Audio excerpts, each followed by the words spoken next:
आज अर्नव जी हैं। अर्नव जी हमारे बीच में हैं, जो कि हाँ लगभग जी। एक सप्ताह छोड़ के अवश्य ही इसमें सम्मिलित होते हैं। और ये संस्कार उनको उनकी नानी से मिले हैं, निर्मला जी, जो कि फरीदाबाद से हैं।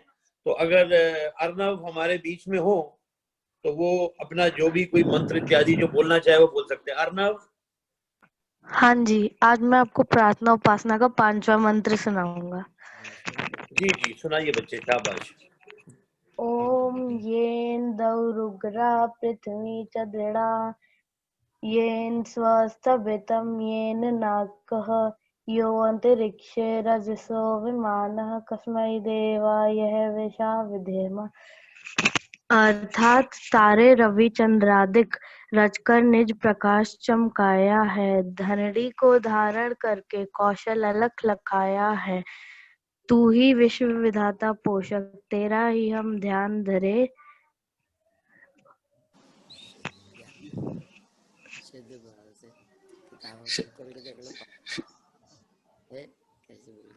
चलो अर्नव जी, बहुत बढ़िया, बहुत बढ़िया। शाबाश भाई। सब बच्चों को पढ़ाने सब लोग ताली में जरूर बजाएं। सभी के ताली अवश्य बजानी है।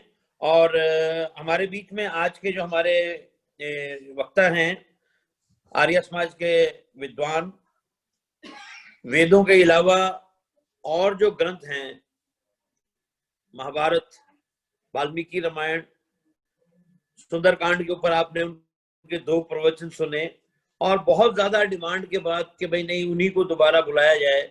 हमने निरंतर 3 हफ्ते श्री कृष्ण की आज भी क्या प्रासंगिकता है, आज की डेट में भी हम उनसे क्या सीख सकते हैं उनके चरित्र से, तो उसकी जो एक नए ढंग की व्याख्या कि केवल मात्र माखन चोर नहीं थे, वो लड़कियों को कपड़े उठा के नहीं चले जाते थे, और इस टाइप की ना जाने किस प्रकार की जो भ्रांतियां जो है कुछ लोगों ने फैलाई हुई हैं।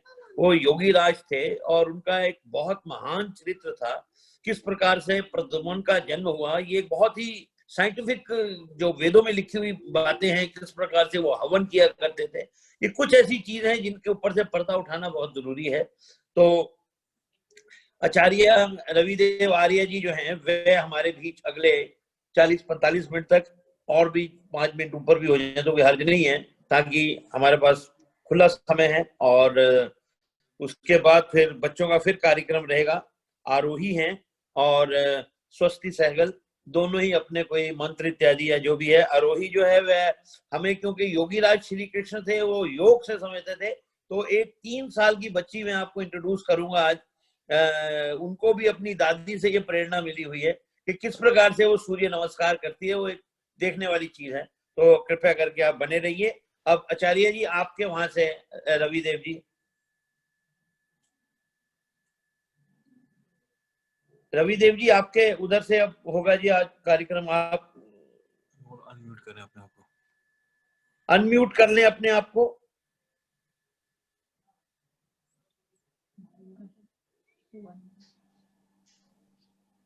हो गया जी रवि जी, आप अपने वहां से आप उसे, हाँ जी प्लीज, आप, हम आपको देख पा रहे हैं और सुन भी पा रहे हैं जी। धन्यवाद अजय जी और श्रीमान अजय चौहान जी। मैं दोनों अजय जोड़ी को अपना अभिनंदन करता हूँ।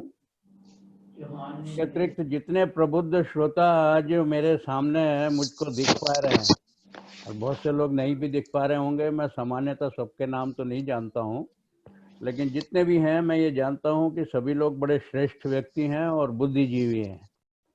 और आज जिस विषय के लिए आपने मुझे आमंत्रित किया, ये विषय तो कोई नया नहीं है, लेकिन हाँ एक नए ढंग से आपके सामने इसकी प्रस्तुति होगी, ऐसा मेरा प्रयास भी है और मेरा विश्वास भी है कि आपको ऐसा कुछ महसूस होगा। हम लोगों ने आज का विषय रखा है श्री कृष्ण की आज के समय में प्रासंगिकता, relevance of Lord Krishna today. भारतीय संस्कृति में हमारे यहाँ 2 ऐसे ज्योतिष पुंज हैं जिस प्रकार से आकाश के अंदर सूर्य और चंद्रमा है। ज्योतिष पुंज का अर्थ है जिससे प्रकाशित होती है सारी सृष्टि। तो सारी सृष्टि प्रकाशित होती है सूर्य से और चंद्रमा से। रात्रि काल में चंद्रमा उसका अभाव पूर्ति करता है। और संयोग की बात है कि ये हमारे जो दो महापुरुष सांस्कृतिक क्षितिज पे हैं ज्योतिष पुंज के रूप में, एक सूर्यवंशी थे और एक चंद्रवंशी हैं।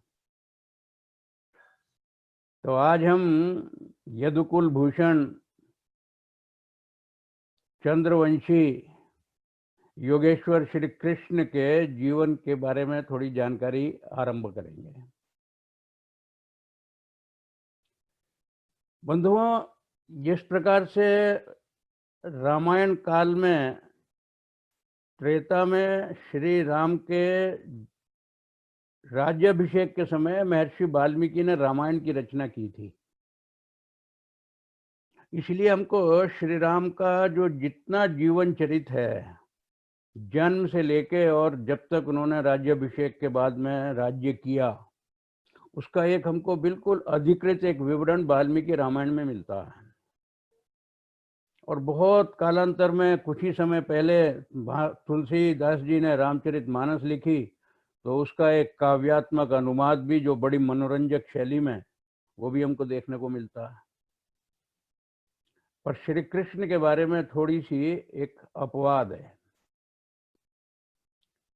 श्री कृष्ण को महाभारत के नायक के रूप में जानते हैं, और इसी प्रकार से दो सर्वमान्य हमारे ग्रंथ हैं, एक है रामायण, एक है महाभारत।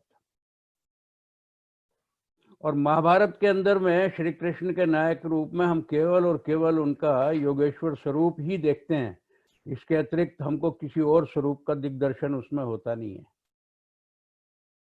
और जब हम उनको योगेश्वर कहते हैं तो स्वतः सिद्ध होता है कि योग क्या होता है और योगी कौन होता है और योगेश्वर हम किसको कहेंगे। तो सबसे पहले तो जब हम योगेश्वर शब्द प्रयोग करें तो अपने मन में एक छवि बनाएं।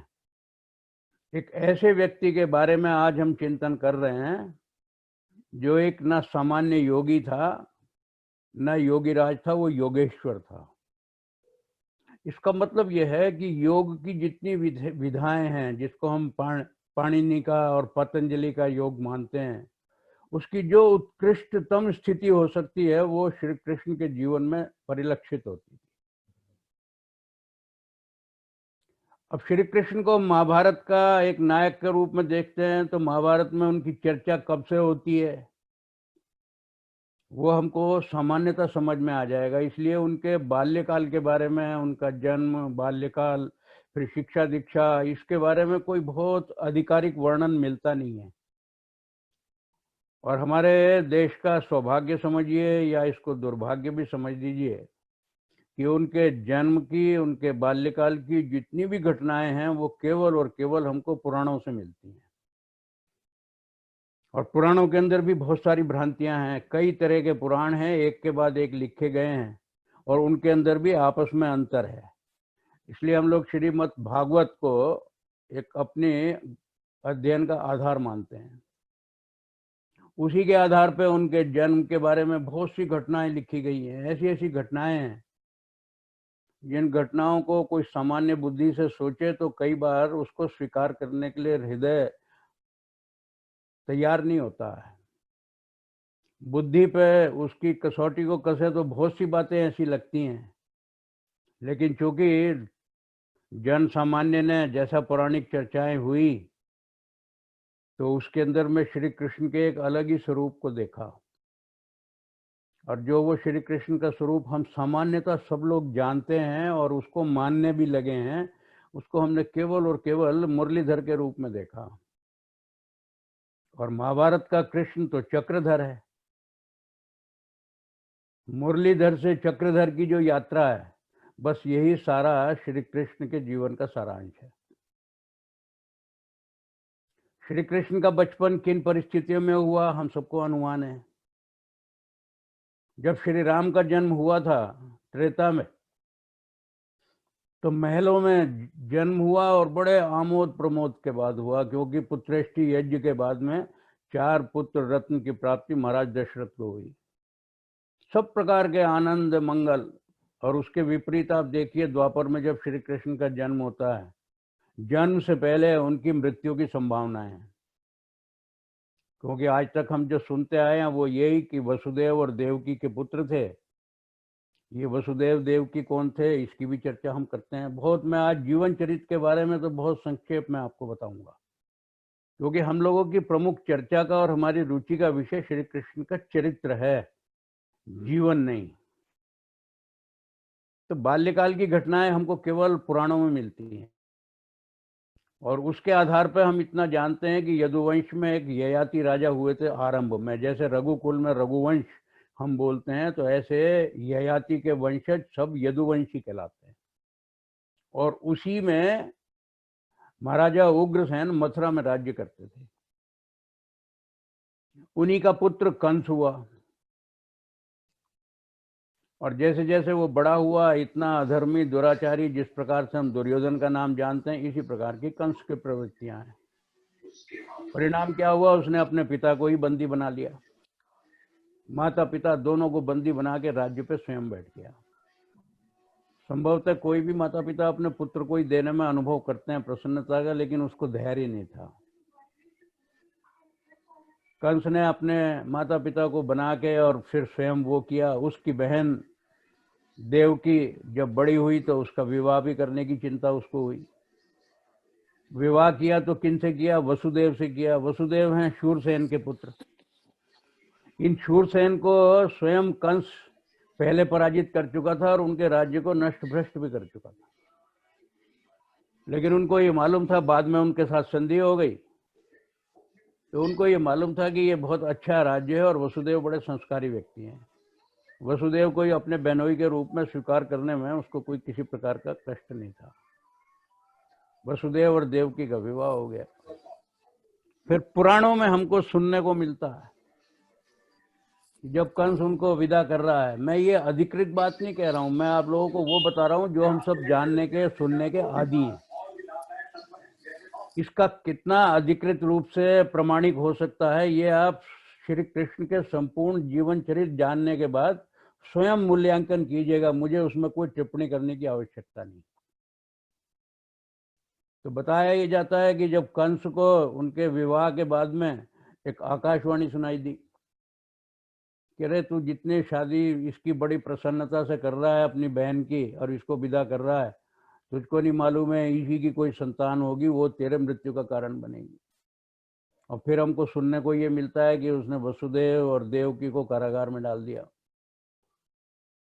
कारागार में डाल के अब देखिए कितनी आश्चर्य की बात है, भविष्यवाणी ये थी कि 8वीं संतान तुम्हारे मृत्यु का कारण बनेगी। लेकिन वो प्रतीक्षा नहीं करता है, और पुराण हमको ये बताते हैं कि एक के बाद एक पुत्र वो संतान होती रही, और 6 संतान को उसने निरंतर मार दिया, जिनसे उसको कोई भय नहीं था।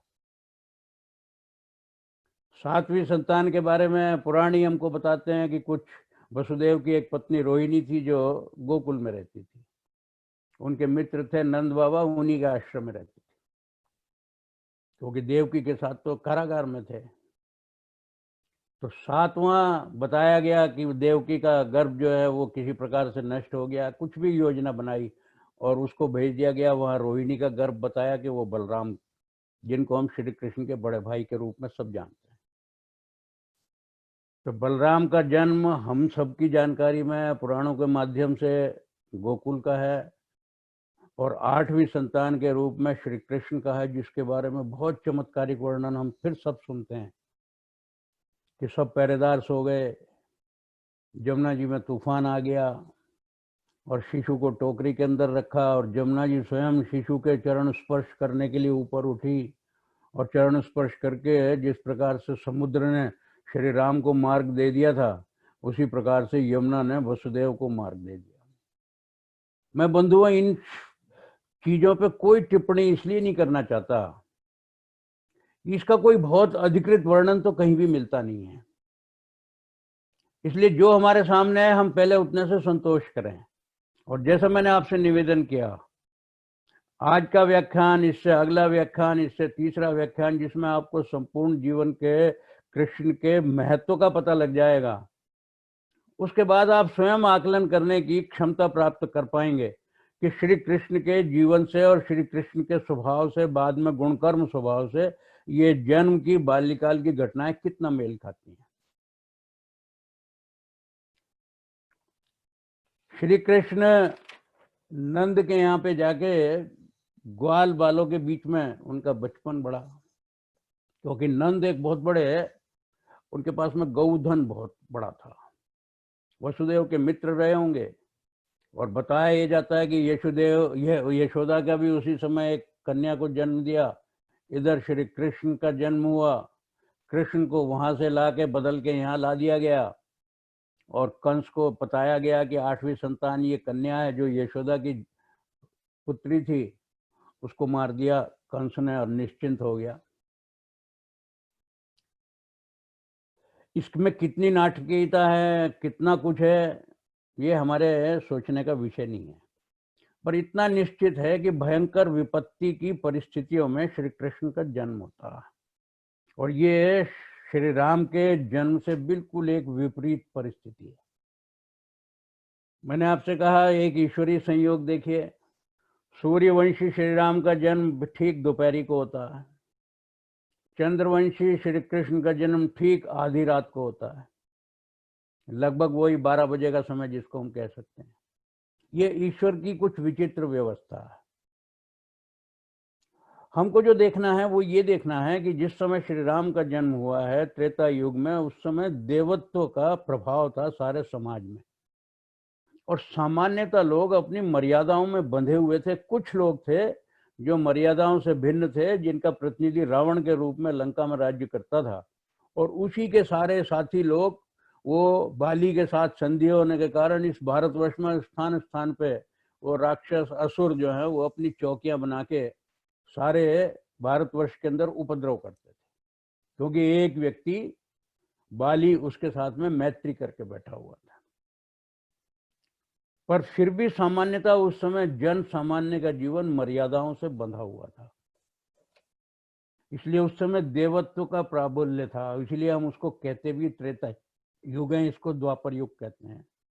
द्वापर युग में क्या स्थिति है, वहां तो किसी का भी सामाजिक आचरण मर्यादा में बंधा हुआ हम देखते नहीं है। तो इसलिए देवत्व से मनुष्यत्व की ओर साम्राज्य, जो पूरा का पूरा समाज बढ़ चुका था। श्री राम को बहुत ज्यादा संघर्ष नहीं करना पड़ा बहुत आसुरी शक्तियों से, केवल उन शक्तियों से करना पड़ा जिन जिनको उन्होंने चिन्हित किया, और सामान्यतः सब उनके सहयोगी थे। और श्री कृष्ण का परिस्थिति क्या है, बिल्कुल भिन्न है। जिस व्यक्ति के जन्म के समय ही मृत्यु उसके सिर पर मंडरा रही हो, ऐसा व्यक्ति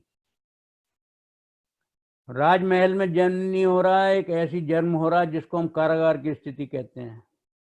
जन्म देने वाला माता पिता के पास में एक क्षण रहने को जीवन नहीं मिलता है। मिलता किसके पास में, यशोदा माँ के पास में, जिसने जन्म नहीं दिया है। कितनी विपरीत भयंकर परिस्थितियां हैं किसी शिशु के लिए, कल्पना कीजिए आप। और ऐसा व्यक्ति अंततः आज हमारे सबकी, पूरे हिंदू समाज की, दुनिया में कहीं भी रहता हो, श्रद्धा का बड़ा एक केंद्र बिंदु है। ये किस कारण से हुआ, ये उसके चित्र के कारण से नहीं हुआ, ये उसके चरित्र के कारण से हुआ। नंद के पास गौएं हैं, बहुत सारी गौएं हैं, तो ग्वालों का सारी टोलियां हैं, बचपन है, उन्हीं ग्वालों के बीच में मित्रवत जो है वो भी गौएं चराते हैं, इसलिए उनको गोपाल भी कहते हैं।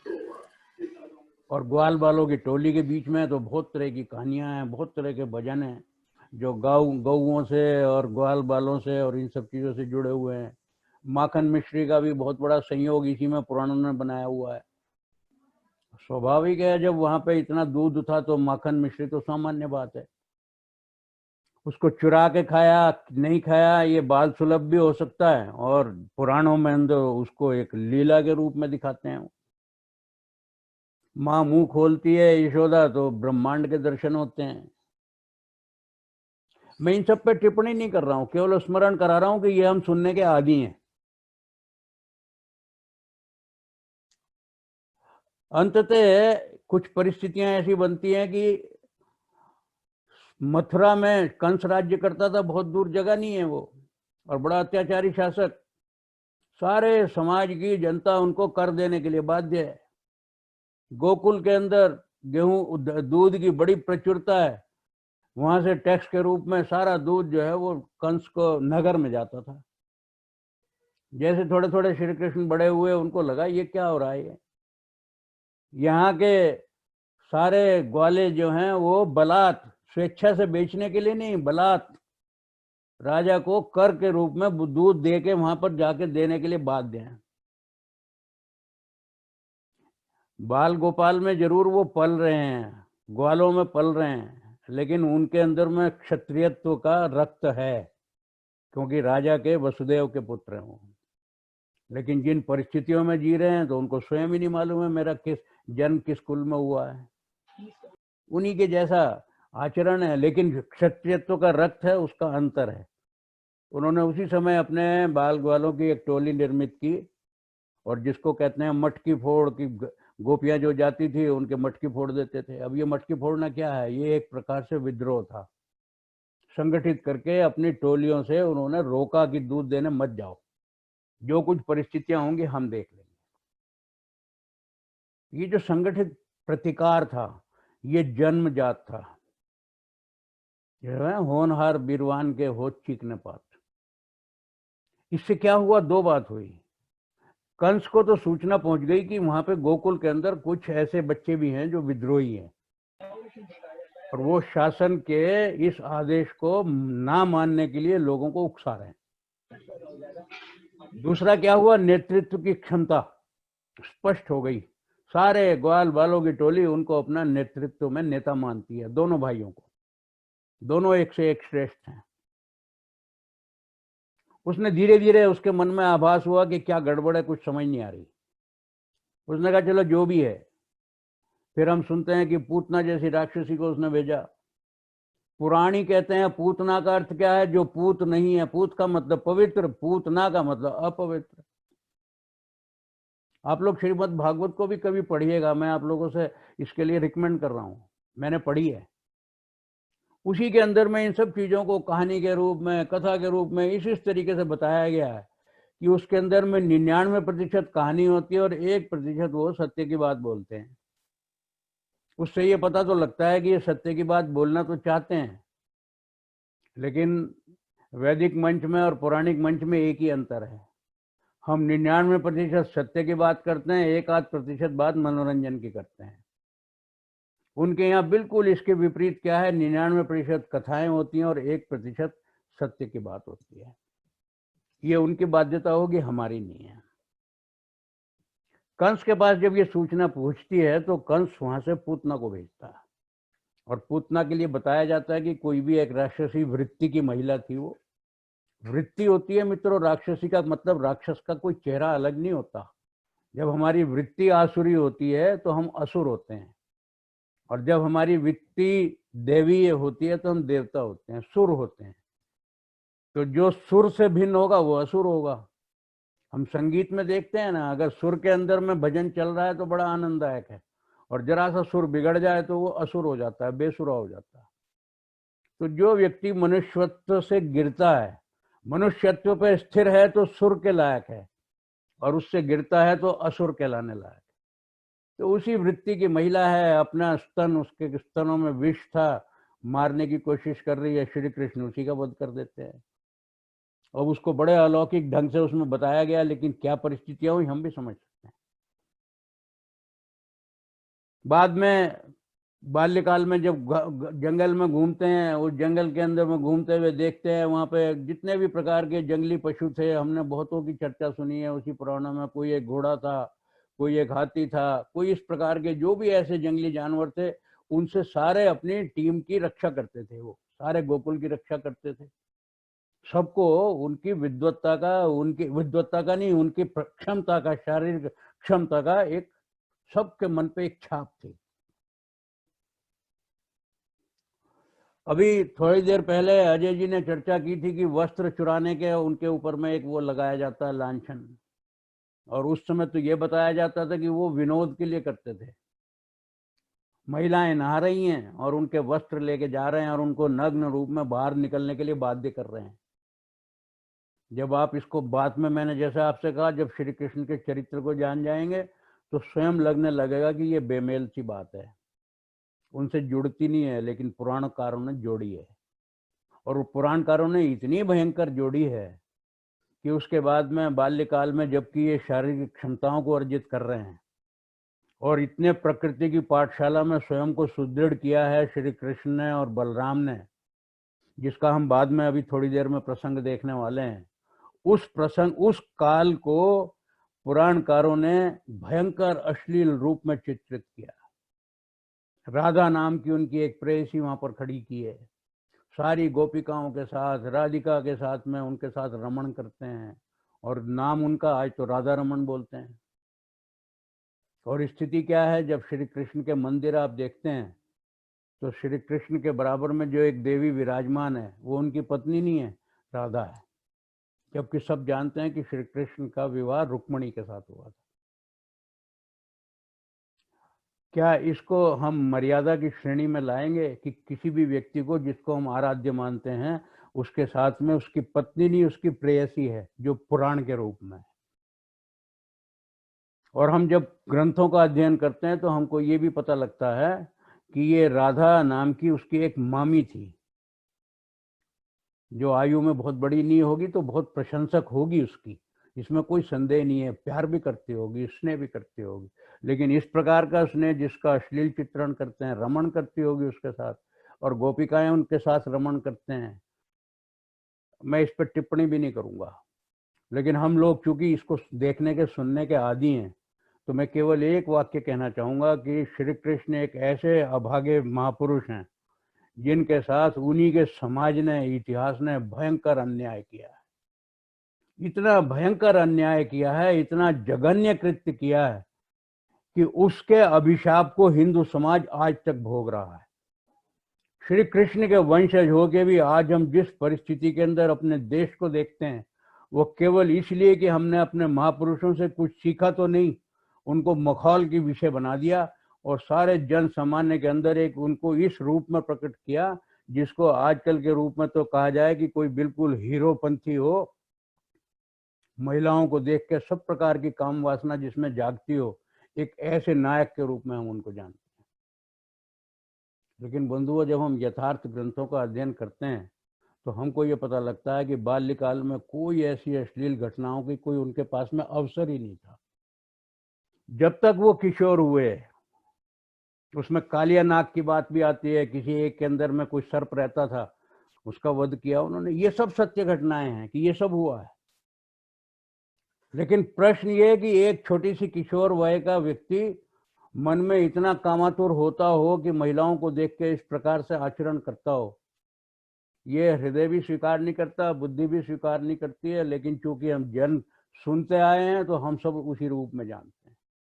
अंतर क्या है कि पुराणों ने श्री कृष्ण के बाल्यकाल की ही चर्चा की है, वो महाभारत की चर्चा नहीं करते हैं। और हम जब योगेश्वर नाम लेते हैं तो हमारा प्रमुख अध्ययन का कारण जो बनता है वो महाभारत बनता है, जिसके कारण से हम उनको योगेश्वर जानते हैं। तो इसलिए बाल्यकाल की चर्चाओं को मैं बहुत विस्तार और नहीं दूंगा, मैं केवल इतना ही आपको बताना चाहूंगा कि बाल्यकाल में शरीर से बड़े संपुष्ट दोनों भाई, बड़े इतने मुष्टि युद्ध में भी और मल्ल युद्ध में भी इतने निष्णात कि जिसका परिचय कब देते हैं वो, जब उनको कंस की ओर से एक बुलावा आता है। तब तक इनकी शिक्षा दीक्षा भी कोई सामान्य ही है, क्योंकि जब रहते हैं ग्वालों बालों के बीच में तो शिक्षा दीक्षा का प्रश्न कहाँ है। लेकिन प्रकृति की पाठशाला में शारीरिक सौष्ठव है। तो उन्होंने, जब कंस ने उनके लिए एक बुलावा भेजा, कंस ने कहा कि भाई इस व्यक्ति को कौन है ये, जिस तरह से जो मुझे ये इस प्रकार से चुनौतियां वहां बैठ के देते हैं, चलो इनको देखते हैं, इनको बुलाओ। और उनके मन में कंस के ये था कि जो भी होंगे मैं इनको आते ही इनका वध कराऊंगा।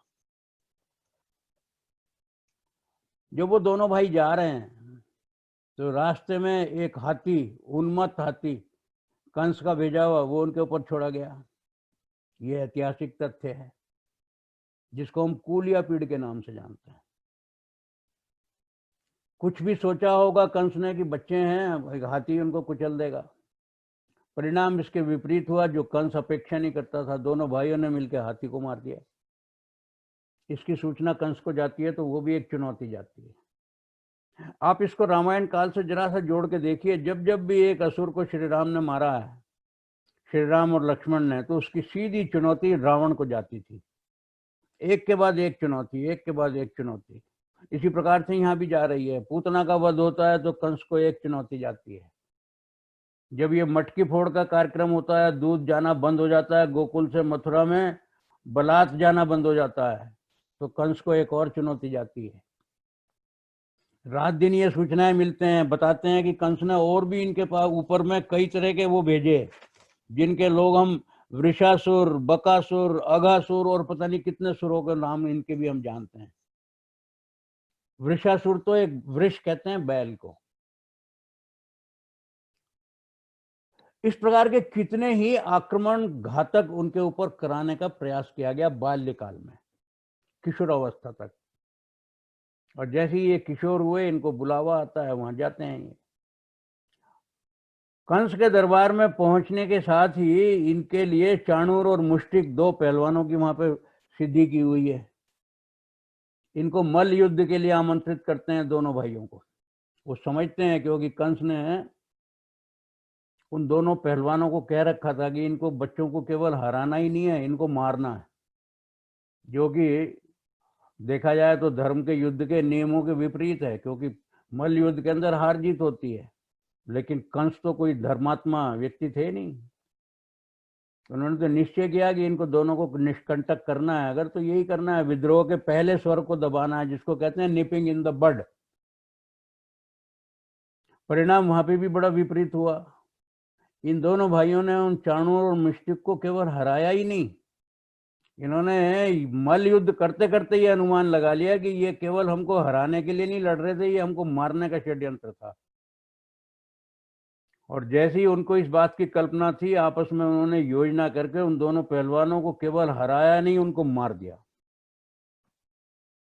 और ये सब कंस की उपस्थिति में हुआ।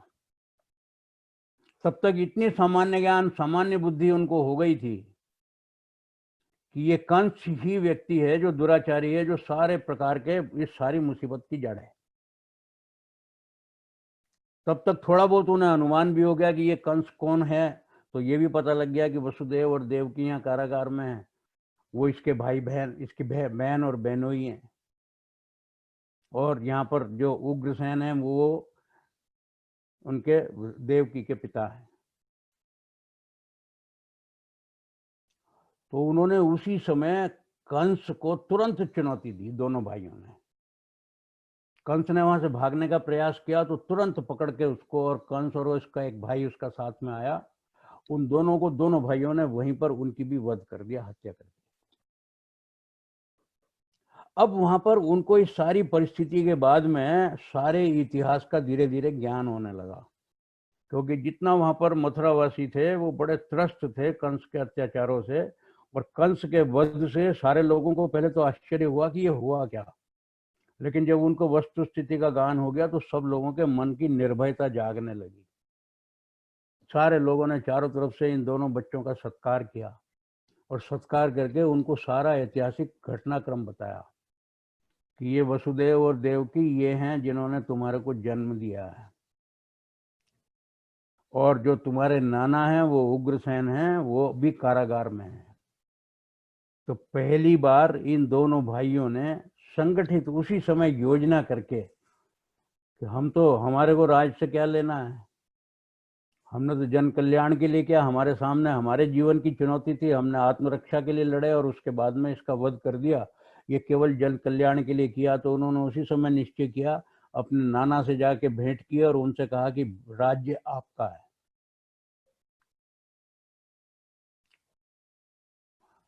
बड़ा उनको आश्चर्य हुआ कि इस प्रकार के कोई व्यक्ति हो सकते हैं। ये श्री कृष्ण के जीवन चरित्र का सबसे पहला अध्याय है कि एक व्यक्ति इतनी भयंकर परिस्थितियों के अंदर में भी मनुष्यत्व का नहीं, देवत्व का परिचय दे रहा है किशोर अवस्था में।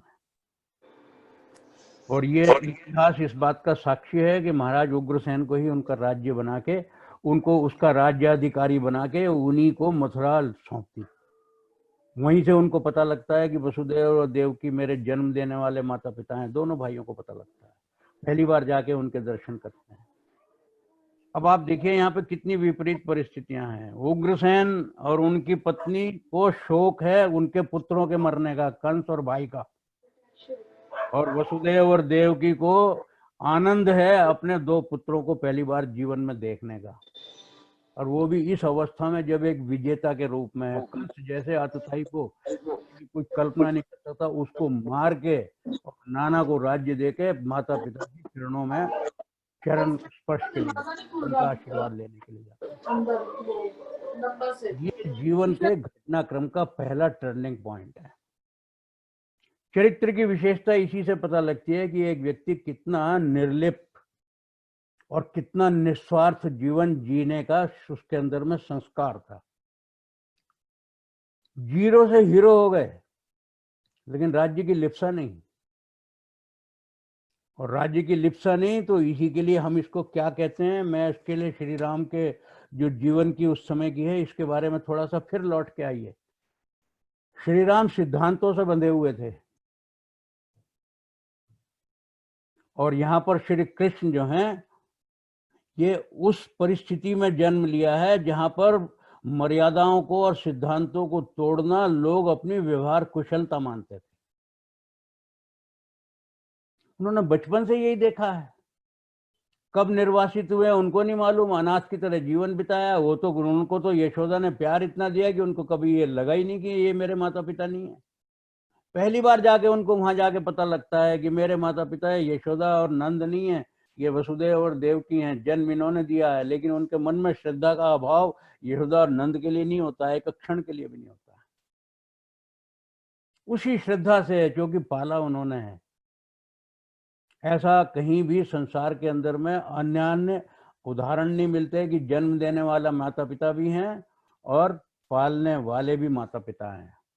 और इसलिए कई दफे लोग भजन बोलते हैं कि कन्हैया किसको कहेगा तू मैया, एक ने तुझको जन्म दिया, एक ने तुझको पाला। बड़ा मर्मांतक है ये घटना, साधारण घटना नहीं है। किशोर अवस्था में पहली बार पता लगता है अपने असली माता पिता का। खाली माता पिता का ही पता नहीं लगता, उनको ये भी पता लगता है कि मैं क्षत्रिय वर्ण का, हम लोग दोनों राजपुरुष हैं, ग्वाल बालों के अंदर पले हैं, इसलिए उन परिस्थितियों में रहे हैं। आज तक की सोच उसी प्रकार की थी, उसी प्रकार से शरीर को बहुत पुष्ट भी किया। लेकिन अब आवश्यकता इस बात की है कि क्षत्रिय होने के नाते शिक्षा दीक्षा का भी प्रबंध होना चाहिए। पहली बार नंद ने विचार किया, वापस आए हैं वहां से विजेता के रूप में, सब कुछ छोड़ा है, वसुदेव और देवकी को वहीं पर उन्हीं को बोला है कि मेरा जो कर्म स्थली है वो वही है। वापस आए तो ये हुआ कि अब शिक्षा दीक्षा का प्रबंध होना है।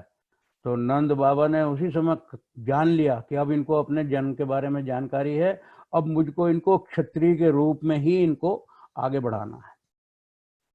तो एक बड़ी प्रमुख बात हमको इस छोटे से घटनाक्रम से निकलती है। श्री राम के समय में भक्ति के अंदर लोग शक्ति का अनुभव करते थे, और श्री कृष्ण के समय में परिस्थितियां क्या हो गई कि शक्ति के अंदर लोगों की भक्ति होने लगी। अब देखिए एकदम किस प्रकार से टर्निंग पॉइंट है, ये अपसाइड डाउन है। पहले लोग भक्ति के अंदर शक्ति अनुभव करते थे, और द्वापर में आते आते, जिसमें श्री कृष्ण का जन्म जिस काल में हुआ है, जब लोगों की शक्ति के अंदर भक्ति होने लगी, तो किसी भी प्रकार से शक्ति का संयोजन करना ये उस काल की सबसे पहली एक प्राथमिकता थी। तो हम इस बात का एक अनुमान लगा लेते हैं कि जन्म जो हुआ है इनका प्रतिकूलता में हुआ है, और श्री राम का जन्म बड़ी अनुकूलता में हुआ है। इसलिए अगर संघर्ष का जीवन है, तप का जीवन है तो दोनों का बराबर है, लेकिन संघर्ष का जीवन है तो श्री कृष्ण का है। और इसकी एक छोटी सी तुलना आपको बताऊं तो ये जीवन भर आपको याद रहेगी। जिस प्रकार से हम जल के सागर को देखते हैं तो एक मर्यादा में अपनी रहता है और बिल्कुल धीर गंभीर और शांत होता है, श्री राम उस प्रकार के सागर हैं। और श्री कृष्ण का जीवन इस प्रकार से है, जब नदी कहीं भी उससे निकलती है पहाड़ों से, तो जब अपने उद्गम स्थान से निकलती है तो उसके लिए कोई निर्दिष्ट रास्ता नहीं होता। उछलती कूदती पत्थरों के अंदर में शोर मचाती हुई अपना रास्ता स्वयं बना के आती है, और बना के आके एक जब समतल अवस्था में आती है तब वो किसी प्रकार से नदी का आकार ग्रहण करती है। हम सब लोग जानते हैं, पहाड़ों में आप जाके देखिए नदियों को, कितना शोर करती हैं, कितने पत्थरों के बीच में अपने अपने रास्ते को बना के, वो सब उनके स्वाभाविक रास्ते बने हुए होते हैं। तो एक को रास्ता बनाना पड़ा अपना स्वयं, और एक को रास्ता बना बनाया मिला, बहुत बड़ा अंतर है। तो श्री कृष्ण को हम जब इस परिप्रेक्ष्य में देखना आरंभ करेंगे कि जिस आदमी ने, एक ने तो अपने ऋषियों द्वारा मर्यादित सीमाओं के अंदर में अपने को सारा जीवन को मर्यादित किया, और कृष्ण अंतरात्मा से अपनी सारी घटनाओं का संयोजन कर रहे हैं, उनको बताने वाला कोई नहीं है। श्री कृष्ण, श्री राम को तो बार बार ऋषि बताते हैं, कभी वशिष्ठ मुनि बताते हैं, कभी विश्वामित्र बताते हैं, और अन्य अन्य बताते हैं। श्री कृष्ण के जीवन में कोई बताने वाला नहीं है। इसलिए जितना कुछ उन्होंने किया है, जो कुछ वो कर पाए हैं, वो केवल और केवल अपनी अंतरात्मा की प्रेरणा से कर पाए हैं। तो ऐसा श्रेष्ठ व्यक्ति जो नर से नारायण बनने की क्षमता रखता हो, और केवल नर से नारायण ही नहीं बना, नरोत्तम बना हो, पुरुषोत्तम बना हो और योगेश्वर कहलाया हो, ऐसे व्यक्ति के जीवन चरित्र के बारे में आप और हम आज इकट्ठे हुए हैं, जो बैठ के चर्चा सुन रहे हैं और चर्चा कर रहे हैं। तो इसलिए बंधुओं, मैं आप लोगों से ये निवेदन करूंगा कि श्री कृष्ण के बारे में अपने दृष्टिकोण को व्यवस्थित कीजिए। जितना अश्लील चित्रण हम उनका देखते हैं, जन्माष्टमी के अवसर पर सारी सीमाएं तोड़ दी जाती हैं, मालूम नहीं क्या क्या होता है। और इन पुराणों के अंदर में बाद में एक ब्रह्म वैवर्त पुराण लिखा गया, और उसके बाद में तो एक और एक जयदेव हैं, उन्होंने तो एक ऐसी वो लिखी है गीत गोविंद, जिसके अंदर इतनी अश्लील वर्णन है, इतने अश्लील वर्णन है गोपी और कृष्ण के और राधा और कृष्ण के, जिसको मैं मुंह से बोल के नहीं सुना सकता हूँ। और यदि मैं उसका उद्धरण आने देने लगूं तो आप लोग अपने कान से सुन भी नहीं सकोगे। इसलिए मैं एक ही आप लोगों से रिकमेंड करूंगा कि आप लोग इन पुस्तकों को पढ़िए, क्योंकि किसी के बारे में कोई भी टिप्पणी करना निरर्थक होता है। इसलिए मैं आपको रिकमेंड कर रहा हूं कि आप गीत गोविंद को पढ़िए, ये ब्रह्म वैवर्त पुराण को पढ़िए, और पढ़ने के बाद में आप पूछिए अपने हृदय से, क्या श्री कृष्ण के जीवन का चरित्र चित्रण यही है? तो मैंने बाल्यकाल की चर्चा आप लोगों से करके इस बाल्यकाल के विषय को समाप्त करता हूं, और अब मैं आपको वो बात बताना आरंभ करता हूं जिसके लिए हम श्री कृष्ण को जानते हैं, और उसी से हमको आज की प्रासंगिकता के बारे में धीरे धीरे अनुमान होगा। आज इस विषय को हम लोग एक व्याख्यान में तो समेटने वाले नहीं है, इसलिए आज जितना मुझे उस व्याख्यान में प्रासंगिक लगता है मैं उतना बता के अपनी वाणी को 10 मिनट बाद विराम दूंगा। शिक्षा दीक्षा की जैसे ही आवश्यकता महसूस होती है, तो नंद उनके लिए प्राथमिक शिक्षाओं की व्यवस्था करते हैं, आसपास के जो भी निकट के गुरुकुल हैं। और हमको पुराणों से देखने में ये मिलता है कि उज्जैन के अंदर में संदीपनी ऋषि का एक आश्रम था, जो विश्व विख्यात एक प्रकार का गुरुकुल था उस समय की व्यवस्था के हिसाब से। वो साधारण आश्रम नहीं था। उस संदीपनी ऋषि के गुरुकुल के अंदर में जाके दोनों भाई शिक्षा ग्रहण करते हैं। आसपास के जिन गुरुकुलों में रहे होंगे उन गुरुकुलों में तो कुछ काल के लिए रहे होंगे, लेकिन वहां पर तो बहुत वर्षों तक रहे। और वो सामान्य विश्वविद्यालय नहीं था, सारे वेद वेदांगों से उन पर वहां पर सब लोगों को पूरे वेदों का अध्ययन कराया जाता था। और ये बात मैं अपनी वैदिक दृष्टि से नहीं कह रहा हूँ, द्वापर काल तक त्रेता के युग से हम देख रहे हैं, सारा का सारा जीवन उस समय समाज के जितने भी लोग थे जन सामान्य, वो वेदों के द्वारा संचालित होता था। और इसीलिए कोई आश्चर्य नहीं है, सब लोग एक दूसरे को आर्य कह के संबोधित करते हैं। आप लोगों ने महाभारत का सीरियल देखा होगा तो सब ने आपको, सब साक्षी हैं उसके, सब एक दूसरे को आर्य पुत्र कह के संबोधित कर रहे हैं। धृतराष्ट्र बात कर रहे हैं तो आर्य कह के बात करते हैं। भीष्म पितामह को सब लोग आर्य श्रेष्ठ बोलते हैं, सब एक दूसरे के बारे में। ये कोई आर्य का मतलब हम लोगों ने समझते हैं कि हम आर्य समाजी को आर्य कहते हैं। ये तो आज की घटना है। 1875 के अंदर में आके ऋषिजानंद ने आर्य समाज की स्थापना की, तो कुछ लोगों को आर्य समाजी कहलाने का अधिकार हुआ। तो क्या आर्य समाजी कहलाने से वो आर्य हो जाते हैं? आर्य तो श्रेष्ठ गुणों का हर व्यक्ति होता है। तो उस समय तो भारत में ये आर्यावर्त देश ही कहलाता था, ये देश ही सारा आर्यों का था। कश्मीर से लेकर कन्याकुमारी तक, इधर द्वारका से लेकर मणिपुर तक, जितना ये सिंधु प्रदेश था, ये सारा आर्यावर्त कहलाता था। फिर इसकी सीमाएं कितनी विस्तृत हुई हैं, ये महाभारत काल का अध्ययन करने के बाद हमको और जब बहुत जल्दी पता लगने वाली है। तो जहां जहां भी आर्यों का विचरण हुआ वो सब आर्यावर्त कहलाने लगा। और हर व्यक्ति क्योंकि वैदिक मर्यादाओं के अनुसार अपना जीवन बताता था, इसलिए वो आर्य हो जाता था। और जो व्यक्ति आर्य नहीं रह पाता था, उन गुणों पर स्थिर नहीं रहता था, उसको अनार्य की श्रेणी देते थे और असुर की श्रेणी देते थे। तो दो ही प्रकार के उस समय मनुष्य होते थे, या तो आर्य होते थे या असुर होते थे, तीसरी कोई श्रेणी नहीं होती। और इन्हीं आर्यों के अंदर बंधुओं में आप लोगों को स्मरण करा रहा हूं, 4 वर्ण होते थे। इसी में ब्राह्मण होते थे, इसी में क्षत्रिय होते थे, इसी के अंदर में वैश्य होते थे, और इसी के अंदर शूद्र होते थे। शूद्र का अर्थ हम लोगों ने निम्न जाति माना हुआ है। ये हमारी पौराणिक सारी किस प्रकार की भ्रांतियां पैदा की हुई हैं कि समाज के अंदर में छुआछूत की घटना का आरंभ हो गया। मनुष्य के रूप में मनुष्य जिसने जन्म लिया उसको निम्न कुल का माना जाने लगा। वर्ण व्यवस्था जो होती है ये कार्य के हिसाब से बढ़ती है। जिस जिस व्यक्ति ने शिक्षा का, अध्ययन का रुचि ली और पढ़ने और पढ़ाने का अपना जीवन बनाया, शास्त्रों का अध्ययन किया, उन सबको ब्राह्मण की संज्ञा देते थे। जिसने शस्त्रों का अभ्यास किया, शास्त्र के साथ में भी शास्त्र की रक्षा के लिए शस्त्र का संधान किया और सारा उसको किया, उसको हम क्षत्रिय की संज्ञा देते थे। जो सारे कृषि का, वाणिज्य का, गोपालन का कार्य करते थे, उनको वैश्य की संज्ञा देते थे। और जो इन तीनों वर्णों की सेवा के अंदर स्वयं को प्रस्तुत करते थे, वो शूद्र होते थे। और हर व्यक्ति अपने वर्ण को बदलने का अधिकार रखता था। जन्म से कुल होता था और उसके आचरण से उसका वर्ण होता था। तो इसलिए शूद्र भी आर्य ही होता है। हम उसको निम्न कुल का कैसे मान सकते हैं? किसी का जन्म लेने पे कुल के ऊपर में अधिकार नहीं है। और ये आपको बाद में संकेत में कर्ण के रूप में मैं आपको बताने वाला हूं, लेकिन आज उसकी चर्चा नहीं करूंगा।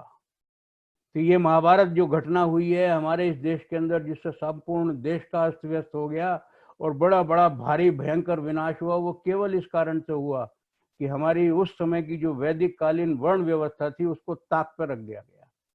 और ताक पर रख देने के कारण ये परिस्थितियां हुई कि अंततः ये महाभारत जो है घटित हुआ। तो आज हम इतना ही बताएंगे कि गोकुल से उज्जैन चले गए हैं और उज्जैन से जाके वहां पे उन्होंने सांदीपनी ऋषि के आश्रम में कई वर्षों तक रह के सब प्रकार से वेद वेदांग का अध्ययन किया, शस्त्र विद्या का अध्ययन किया, आयुर्वेद का किया, धनुर्वेद का किया, और जितने भी सब प्रकार के हो सकते हैं, और ब्रह्मचर्य और योगाभ्यास में दृढ़ता दी।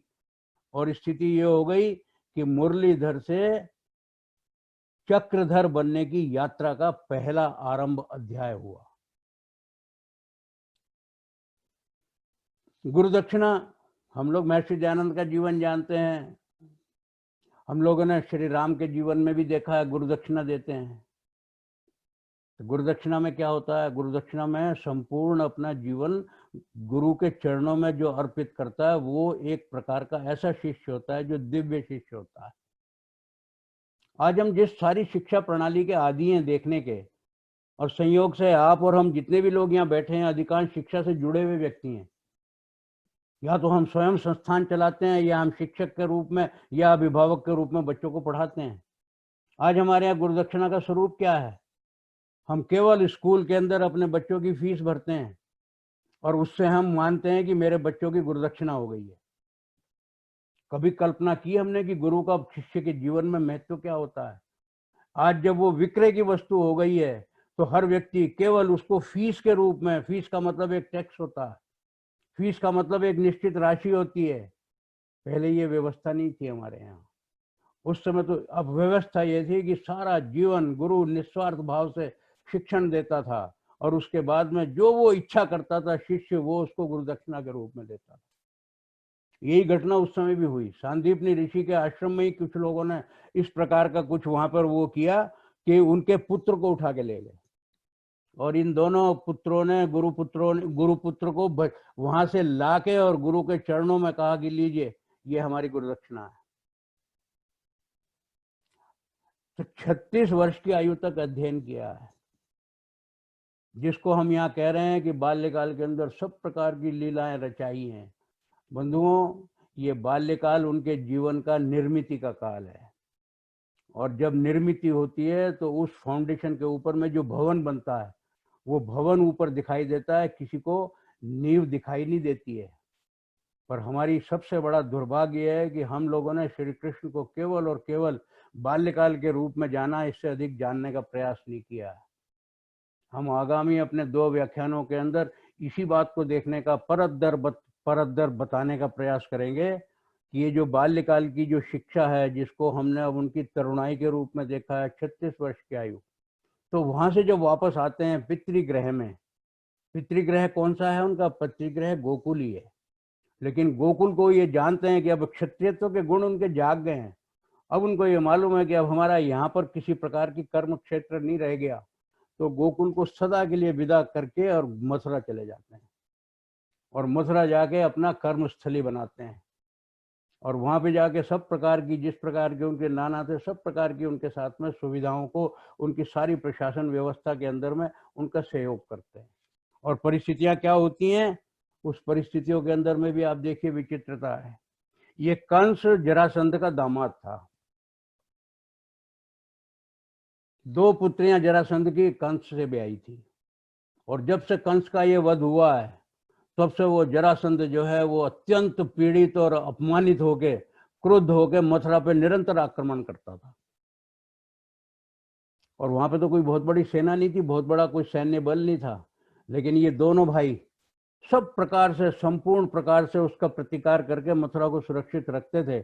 और इतिहास ये बताता है कि 16 बार जरासंध ने इस प्रकार से आक्रमण किया, और इन दोनों भाइयों ने उसको प्रतिकार करके, पराजित करके वापस लौटा दिया। आचार्य जी 55 मिनट हो गए जी। हाँ जी, बस 2 मिनट लेंगे बस अब। ठीक है जी। आपकी अनुमति होगी तो 5 लूंगा। मथुरा पे बार बार आक्रमण हो रहे हैं, ये दोनों भाई वहां हैं। आक्रमण किसके लिए हो रहे हैं कि उनका जो प्रतिद्वंदी है, उनका जो शत्रु है जरासंध का, वो मथुरावासी नहीं है, कृष्ण है, बलराम है, जिन्होंने मारा है उनके दामाद को। पर चूंकि वो वहीं रहते हैं और उनका नाना राज्य करता है, तो मथुरा उसका दंश भुगतती है। जब इतनी प्रकार की परिस्थितियां हो गई, बार बार उन दोनों भाइयों ने देखा कि ये हो क्या रहा है, हमारे कारण से हमको मारने के लिए आती है ये सेना, और सारे मथुरावासी जो हैं ये कष्ट पाते हैं। तो दोनों भाइयों ने निश्चय किया इसका कुछ निराकरण करना चाहिए। मथुरावासियों से जरासंध की कोई शत्रुता नहीं है, शत्रुता है तो हमसे है, और यदि हमारे कारण से इन लोगों का जीवन इस प्रकार से अव्यवस्थित हो रहा है, कष्ट में हो रहा है, तो हमारा ये नैतिक कर्तव्य बनता है कि हम मथुरा को छोड़ दें। और इसीलिए हम सब जानते हैं श्री कृष्ण का नाम है रणछोड़दास। बड़े आनंद से लेते हैं, बड़े प्यार से लेते हैं। रणछोड़ तो एक प्रकार का उपालंब है, एक प्रकार की निंदा है, एक प्रकार का कलंक है, लेकिन इस अपमान को जन कल्याण के हित में वो स्वीकार करते हैं दोनों भाई। और इतिहास साक्षी है कि अपने जितने भी यादव वंशी थे, यादवों के 16 कुलों को लेके द्वारका में जाके एक नगरी बसाते हैं, बहुत दूर जाके, जिससे कि अब जरासंध को किसी प्रकार से हम पर प्रतिकार करने की, युद्ध करने की आवश्यकता ही ना रहे। इसलिए मथुरा से पलायन करके वो जाकर द्वारका में बस गए, और द्वारका में बस के उन्होंने अपने जीवन का एक उद्देश्य निर्धारित कर दिया, जिसको हम गीता में जानते हैं, परित्राणाय साधूनाम विनाशाय च दुष्कृताम। बस जीवन का एक ही उद्देश्य है अब, कि किसी भी प्रकार से इस समाज के, इस देश के सज्जन व्यक्तियों का परित्राण करना है, और जितने भी दुष्ट दुर्जन शक्तियां हैं इन सबको विनष्ट करना है। जिस प्रकार से श्री राम ने कहा था भुजा उठा के कि मैं सारी क्षत्रियों से असुरों को विहीन कर दूंगा, असुर विहीन कर दूंगा सारी पृथ्वी को, उसी प्रकार से अपने जीवन का निश्चय श्री कृष्ण और बलराम बनाते हैं और मथुरा के अंदर में जाके बसते हैं। लेकिन आप भी आज भी आश्चर्य कीजिए, वहां पर द्वारका में जाके बसते हैं, आज भी मथुरा के अंदर अगर मंदिर है श्री कृष्ण का तो द्वारकाधीश का मंदिर कहलाता है वो। मथुरावासी भूले नहीं है उनको। तो बंधुओं, मैं आज की कथा को यहीं विश्राम देता हूँ। और अब मैं आपको इतना ही बता के अपनी बात पूरी करता हूँ कि श्री कृष्ण के जीवन का लक्ष्य निर्धारित हो गया है, और लक्ष्य निर्धारित हो गया है, उसको किस प्रकार से वो संपादित करते हैं ये हम अगले व्याख्यानों में चर्चा करेंगे। आज के लिए इतना पर्याप्त। ओम। आचार्य जी का बहुत बहुत धन्यवाद। मैं सभी से प्रार्थना करूंगा कि आज इतना अच्छा और इतने पर्दे उठे हैं इस श्री कृष्ण जी के चरित्र से कि हम करतल ध्वनि से उनको धन्यवाद करें सभी, जिससे कि बहुत बढ़िया। और मैं धन्यवाद देना चाहूंगा अपने प्रधान श्री अजय चौहान जी को, जिनके प्रयास से आज हमारी 83 रिकॉर्ड अटेंडेंस रही है। उसके लिए सभी सभासदों की तरफ से प्रधान जी आपका बहुत बहुत धन्यवाद। आपने बहुत मेहनत की है इसको एडवर्टाइज करके, हर एक को एक एक को कह के। और मैं अब आरोही जो है बेटी अजय भाई अगली बार 100 की टारगेट करेंगे जी, करेंगे 100 जी। तो आरोही जी की जो है वो आप अब देखिए, आरोही जी जो कि पोती है अर्पणा अग्रवाल जी की, जिनका परिचय जो है आपको पहले पिछले सप्ताह हमारे प्रधान जी ने दिया था कि आर्य समाज मेरठ के का नाम लेने से अगर ये परिवार को बाहर निकाल दिया जाए तो आर्य समाज मेरठ का अस्तित्व किसी हद तक कम हो जाएगा। इतनी मतलब इन लोगों की उसमें योगदान रहा है। तो उसी परिवार से आरोही जो है वह हमारे बीच में आई। आओ जी आरोही जी, चलिए जी लगाइए।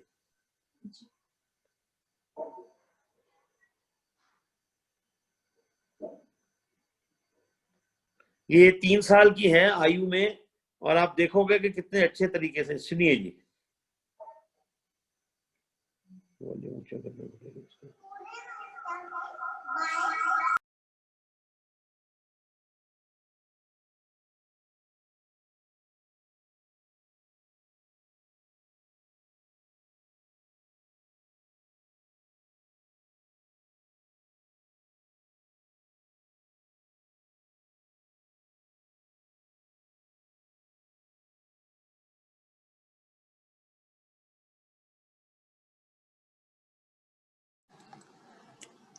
अजय भाई अगर ठीक नहीं हो रहा तो अगली बार ठीक करके देंगे।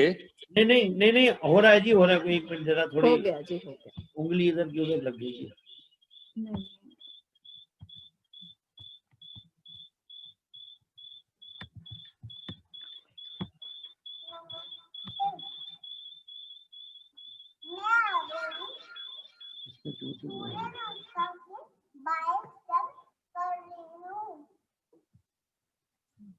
जैसे सूर्य सबको शक्ति देता है और ऊर्जा देता है, वैसे सूर्य नमस्कार भी ऊर्जा और शक्ति देता है।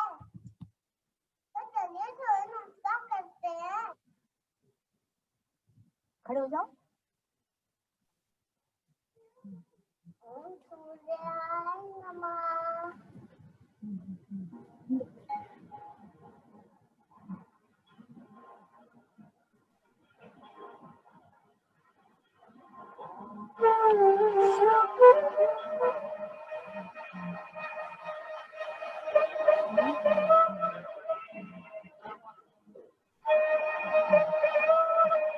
सका पीस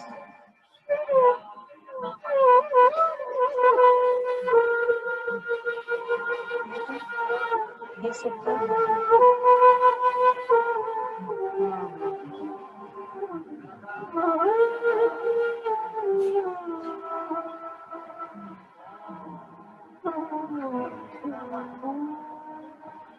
आगे एक सामने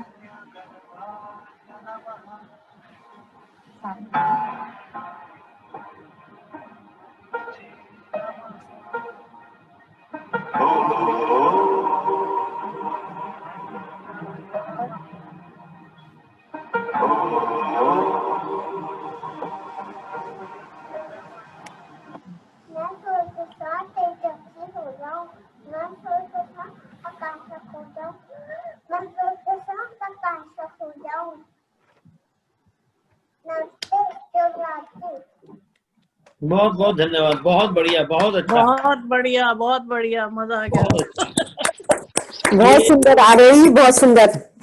ये और बच्चों को भी प्रेरणा है कि भाई हम किसी प्रकार से भी कोई सभी को प्रेरणा है। मैं फिर से दोबारा बोलूं, मैं अजय जी इन दोनों बच्चों को, अर्णव को और आरोही को, दोनों को अपनी ओर से आशीर्वाद देने की इच्छा जी रखता हूँ। जी बहुत धन्यवाद जी। आज 2 बच्चे हमारे बीच में और भी हैं अभी। तो ये होता है कि हमारा ये सौभाग्य है कि हम एक आर्य परिवार में पैदा हुए और उसके बाद हमें इस प्रकार की संस्कार अपने दादा दादी से, माता पिता से मिलते हैं, तो एक बड़े सौभाग्य की बात होती है। उसके बाद आ रही है जी स्वस्ति सहगल, मेरी पोती है और ये भी एमिटी का प्रोडक्ट है। देखिए क्या बोलती है आज। स्वस्ति सहगल है। मैं एमिटी अंतर्राष्ट्रीय विद्यालय पुष्प विहार की 8वीं कक्षा की छात्रा हूँ। आज मैं आपको भगवत गीता का एक मंत्र सुनाने जा रही हूँ।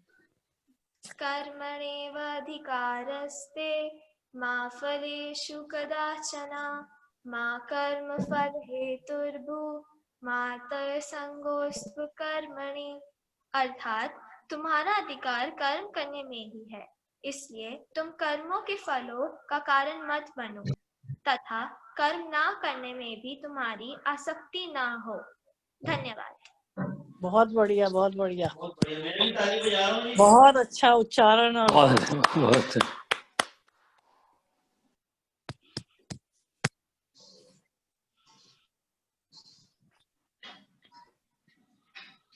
मैंने एक निवेदन किया था कि अपने श्रोताओं में से कोई एक बंधु बहन कोई भी छोटी सी प्रतिक्रिया दे तो मुझे अनुमान हो कि हमारे इस व्याख्यान की सार्थकता कितनी है। मैं करवा रहा हूँ जी, वो आएगा। हाँ। समाया हमारे बीच में है जी, वो करती है प्रतिक्रिया, उसकी सुनेंगे। हाँ जी स्वरा। मेरा नाम है स्वरा सहगल, मैं एमिटी पुष्प विहार KG-D में पढ़ती हूँ। आज मैं आपको सुनाने वाली हूँ गायत्री मंत्र। ओम भूर्भुवः स्वः तत्सवितुर्वरेण्यं भर्गो देवस्य धीमहि धियो यो न प्रचोदयात्। ओम विश्वानि देवो सवितुरितानि परास्वर यद्भतं तन्नयास्व। चलो जी, धन्यवाद। बहुत बहुत धन्यवाद जी। बहुत अच्छा, बहुत अच्छा। इसको ऑन करो ना मेरे को। बहुत धन्यवाद जी। प्रधान जी, मैं क्योंकि हमारे बीच में समाया भी है, तो समाया कोई प्रतिक्रिया देना चाहेगी कुछ थोड़ा सा? हाँ जी समाया जी। समाया तो जी आचार्य जी का धन्यवाद भी करिए और फिर मैं इससे पहले एक छोटा सा परिचय देना चाहता हूँ। मैंने अभी भी देखा है, आज हमारे श्रोताओं में हमारे एकल अभियान के राष्ट्रीय अध्यक्ष श्रीमान बजरंगलाल बागड़ा जी हमारे बीच में उपस्थित हैं। जी जी, मैंने नाम नोट किया हुआ है जी उनका। जी हाँ, वो एकल अभियान के राष्ट्रीय अध्यक्ष हैं।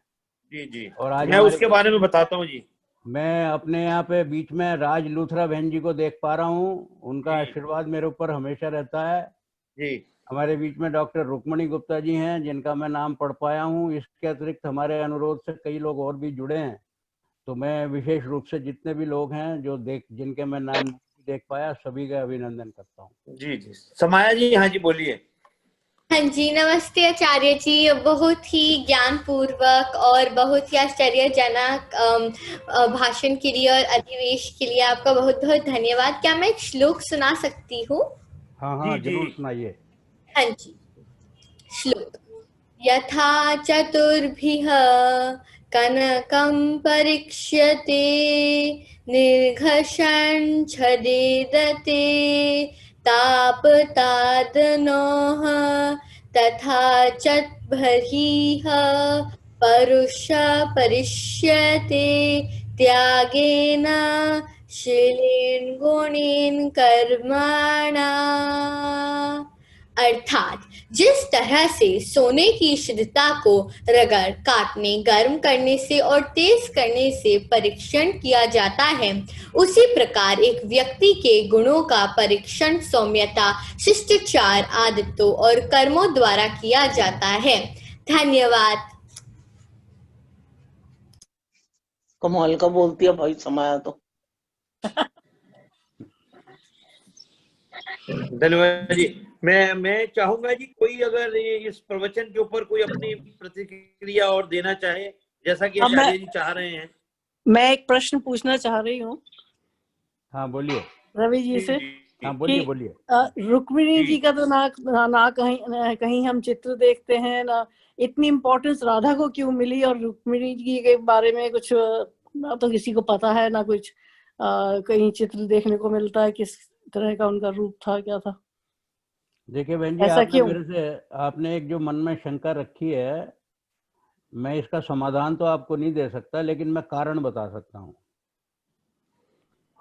कारण क्या है कि श्री कृष्ण के बाल्यकाल का अधिकृत वर्णन इतिहास के रूप में बहुत कम उपलब्ध है। महाभारत को और महाभारत से जुड़े हुए अन्य ग्रंथों को पढ़ के कुछ अनुमान होता है और जानकारी होती है, लेकिन सारा हमारा जो समाज है वो पुराणों से श्री कृष्ण को जानने का, उस चश्मे से देखने का आदी हो गया है, और पुराणों ने श्री कृष्ण के उस चरित्र को उभारा है जो कि उनका वास्तविक चरित्र नहीं है। और ये किस लिए है कि पुराणों की रचना आज से 500 वर्ष के अंदर अंदर हुई है, इससे प्राचीन नहीं है। जिन पुराणों की हम वेदों के साथ में चर्चा करते हैं वो प्राचीन पुराण है। हर प्राचीन ग्रंथ को पुराण की संज्ञा दी जाती है, लेकिन जिन पुराणों से हम यहाँ पर आज सबकी जिनकी हम शिकायत कर रहे हैं वो आधुनिक पुराण हैं। वो पुराण नहीं है जिनको वेदों के समकक्ष रखा जा सके। विष्णु पुराण एक अधिकृत पुराण है जिसके अंदर में बहुत कुछ वेदानुकूल चर्चा की हुई है, पर बाद में जितने भी ये 500 वर्ष के अंदर में पुराण है, ये सब उस काल के पुराण हैं जिसके अंदर में मनुष्यों ने अपनी कुत्सित भावनाओं को धार्मिक रूप देके ग्रंथों के अंदर समायोजित किया और इतनी अश्लील वर्णन किए हैं जिसका मैंने आपसे निवेदन किया। रुक्मिणी को क्यों उनके साथ में नहीं दिखाते? क्योंकि राधा को प्रेयसी के रूप में इतना प्रतिष्ठित कर दिया है कि श्री कृष्ण का नाम राधा के साथ जुड़ा हुआ है। आज भी आप बोलेंगे तो राधा कृष्ण बोलेंगे, जबकि राम सीता हम सब सीताराम बोलते हैं, लेकिन श्री कृष्ण के बारे में विचित्र बात है, राधा कृष्ण बोलते हैं। इतिहास जो है वो ये साक्षी है कि श्री कृष्ण की एक ही पत्नी थी रुक्मिणी, और रुक्मिणी को किस प्रकार से उन्होंने जीता था वो भी हम सबको मालूम है। और बाद में 12 वर्ष तक ब्रह्मचर्य रख के प्रद्युम्न जैसा पुत्र उत्पन्न किया। एक ऐसे व्यक्ति को इतना कामुक और विलासी बनाया। आप केवल यही मानिए कि भारतीय समाज का, हिंदू समाज का बहुत बड़ा दुर्भाग्य है कि जिस महिला का उनके जीवन में कोई स्थान नहीं है उसको उनकी प्रेयसी के रूप में उनके बीच में साथ रख दिया गया। ये दुर्भाग्य है, इससे अतिरिक्त कुछ नहीं है। धन्यवाद। बहुत बहुत धन्यवाद जी। जिनका परिचय नहीं मैं बता दूं, मल्लिका चौहान जी हमारी आर्य समाज की फर्स्ट लेडी हैं, प्रधान जी की पत्नी हैं, और कितनी सोच रखती हैं और कितना उनका स्वाध्याय है। मैं एक बार जो हमारे बीच में आज उपस्थित लोग थे, बीपीएस चौहान जी, प्रतिभा सिन्हा जी, मल्लिका चौहान जी, अनंत चौहान जी, मृदुला चौहान जी, मधु चौहान जी, चारू चौहान जी, इंदु चौहान जी, मंजीत सिंह चौहान जी, राकेश चौहान जी, भूषण बजाज जी, डॉक्टर वर्षा जी, साम्या चौहान, उसके बाद आलोक मित्तल जी, सुमन बंसल जी, और उसके बाद मानसी गर्ग, सरोज सहगल, श्रद्धा कोड़ा, कमलेश जी, रीना अरोड़ा जी, अपूर्वा जी, मोहिनी मित्तल जी, सुधा जी, शशि आर्या जी, अतुल जी, वेद प्रकाश जी, कांता चौहान जी, उसके बाद Raj Luthra ji, Neelam Sehgal, Anju Bajaj ji, SK Grover ji, Alka Agarwal ji, Krishna Kauda ji, R K Tyagi ji, Shakuntala ji, Sudha Bagga ji, Veena Gupta ji, Archana Arya ji, Manju Kalsi ji, Nirmala Gupta ji, BS Gupta ji, उसके बाद जी विजय मलिक जी, और Mahabaleshwar Deshpande, Ayush Kumar ji, Rakesh Mehndiratta ji, Archana Ahuja ji, doctor Kiran Arya ji, Piyush Kant Agarwal जी, शैर्य बत्रा जी, राजेश बजरंग बग्गा जी, जिनके बारे में आचार्य जी ने भी हमें बताया, ब्रिज जी, वीएस कार्निक जी, राहुल जी, सुषमा बजाज जी, कुमार अरुण जी, शकुंतला नांगिया जी, रुचि गर्ग जी, और अनिल कक्कड़ जी, जो आर्य समाज अशोक नगर से पहली दफा हमारे बीच में है, उनका भी विशेष बहुत बहुत धन्यवाद। और अब हमारे स्तर से ही शांति पाठ होगा। आप सभी का बहुत बहुत धन्यवाद। अगले सप्ताह इसी विषय का भाग 2 जो है वह होगा। आपको फिर उसी में मिलेंगे। अब शांति पाठ होगा जी, और उसी हमारे म्यूजिकल शांति पाठ के साथ ही अपना शांति पाठ कीजिए। मेरा ये विश्वास है कि अगली बार संख्या पहले से अधिक होनी चाहिए, घटनी 100 से ऊपर का टारगेट रखेंगे जी हम। जी जी जी।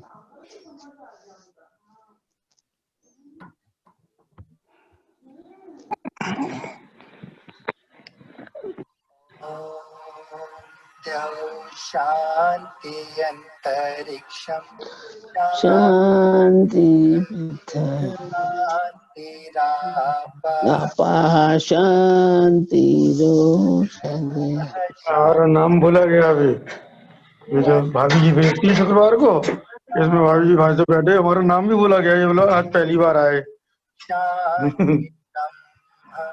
शांति सर्वगम शांति शांतिरेव शांति सामा शांतिरेधि।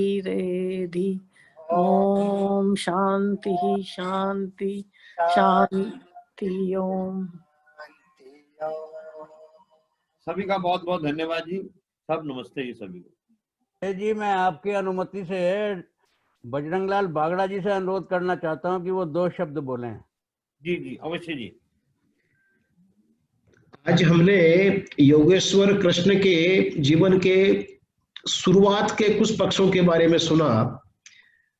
हम में से कईयों को ये भ्रांति हो सकती है कि आज के समय के अनुकूल आवश्यकता के हिसाब से इसका विवेचन आचार्य जी कर रहे थे। ऐसी भ्रांति हो सकती है क्योंकि हम लोगों को एक आदत पड़ी हुई है कि कोई भी पुरानी किताब मिले उसका नाम पुराण से रखें, किसी भी प्रकार के रखें ग्रंथ के नाम से, और संस्कृत में लिख दी गई है तो हम उस पर बिल्कुल विश्वास करने को बाध्य हो जाते हैं। ऐसी एक हमारी आदत सी पड़ी हुई है। लेकिन अगर आप योगेश्वर कृष्ण के पूरे जीवन की जितनी बिखरी हुई कड़ियों को जोड़ें तो आपको लगेगा कि जो आज आचार्य जी ने हमको बताया है वो बिल्कुल सही है। इसलिए हमको उनके बारे में जो जनमानस में प्रचलित कितनी प्रकार की कुधारणाएं हैं उनसे हमको बचना, कम से कम एक जागरूक समाज के व्यक्तियों को बचना बहुत बहुत आवश्यक है। आने वाली पीढ़ी को बचाना उससे भी ज्यादा आवश्यक है।